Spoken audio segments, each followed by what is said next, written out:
जय गुरु। श्री श्री ठाकुर जी ने सत्यानुसरण ग्रंथ में लिखे हैं कि भगवान श्री श्री रामकृष्ण देव ने सभी को विशेष रूप से कहा है, कामिनी कांचन से दूर दूर बहुत दूर रहो। श्री श्री पितृदेव ने हम लोगों को बहुत ही सुंदर ढंग से समझाए कि कामिनी कांचन से दुख किस प्रकार आता है। हम लोग सोचते हैं कि धन नहीं होने से सुख ही नहीं होता है। धन पैसा कामिनी में इंद्रिय चरितार्थ तो होता ही है।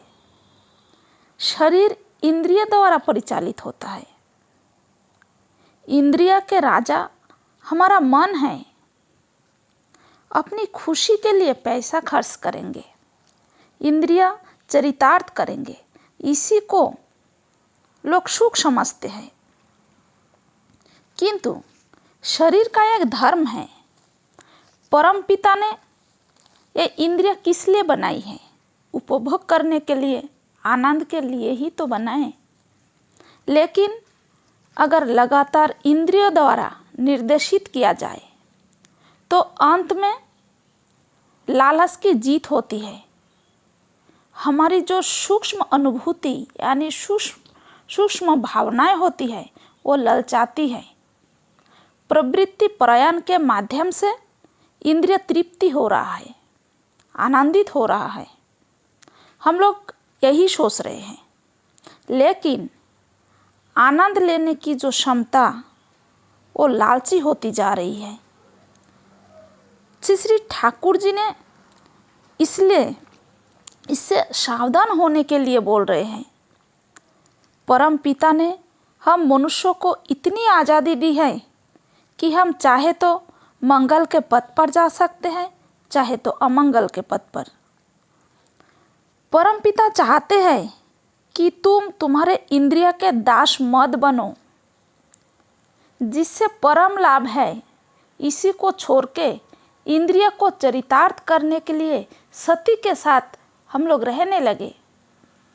इसी को ही सुख समझ रहे हैं, सोच रहे हैं सब ठीक है, किंतु इसी से ही हमारे जीवन में उथल पुथल है, जितनी अशांति है। श्री श्री ठाकुर जी बोले कि मनुष्य अपना टाका पराया। हम लोग ठीक उल्टा करते हैं। हम लोग सोचते हैं तुम्हारा कम हो, मेरा ज़्यादा हो। कामिनी से काम हटा देने से ही ये माँ हो पड़ती है, विष अमृत हो जाता है।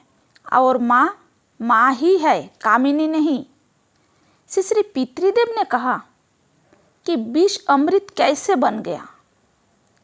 कामिनी महिला को देखते ही माँ जैसे अनुभव होता है। उसे देखकर खुश होते हैं, उससे बात करके आनंदित होते हैं, लोग देखकर खुश होते हैं। उसी समय ही विष अमृत हो जाता है। और विकार रहित जीवन जीने के लिए इष्ट पथ पर चलना ही होगा।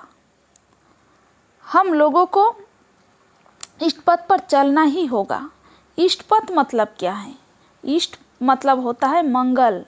जिससे हमारा मंगल होगा उसी पथ पर चलना।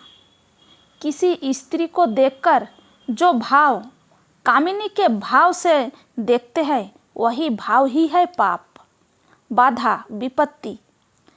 यदि यही भाव नहीं रहे तभी आनंद है। तभी सुंदर महिला को देखकर भी काम भाव नहीं आएगा। अपनी माँ को देखने से जो भाव आता है वही भाव आएगा। श्री श्री ठाकुर जी बोल रहे हैं कि प्रत्येक की माँ ही है जगत जननी। श्री श्री ठाकुर जी बोल रहे हैं प्रत्येक की माँ ही है जगत जननी। प्रत्येक नारी ही है अपनी माँ का विभिन्न रूप। इस प्रकार सोचना चाहिए। जय गुरु।